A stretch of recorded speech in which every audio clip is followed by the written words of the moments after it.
Senator, please order. Tinashkamadan, Monsieur le Président, Keni Pohogadot, Inoto Siwa, les Anishinabés et bien sûr, Koué, chers collègues. Je me lève aujourd'hui en chambre haute avec le cœur rempli de fierté. Et voici pourquoi. Le 3 octobre dernier, au Québec, les gens sont allés voter. Ils sont passés aux urnes afin d'élire un gouvernement. Cette élection, elle est spéciale. Plusieurs candidats et candidates autochtones ont participé dans différents partis à l'élection au Québec. Et j'aimerais ça les féliciter et les nommer. Maïté Labrec-Saganache, Catherine Champagne-Jourdain, Jacqueline Rouleau, Jacques Tewatso, Gérard Briand, Michael Otherwise, Benjamin Gingras et Tunuk Napartuk. Bien sûr qu'à l'issue des élections, Catherine Champagne-Jourdain devenait la première femme Innu à être élue députée. Wow! Mettons que c'est wow! Mais cette même fierté est arrivée aussi lorsque Alexis Wawanalowat Abenaki fut le premier autochtone élu à l'Assemblée nationale il y a plusieurs lunes. Jeudi dernier, le 20 octobre, une autre première dans l'histoire au Québec.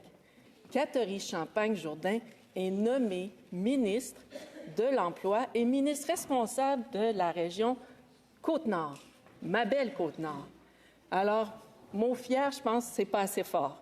Alors, je joins ma parole au chef de ma communauté, Mike Pelache-McKenzie, suite à cette nomination.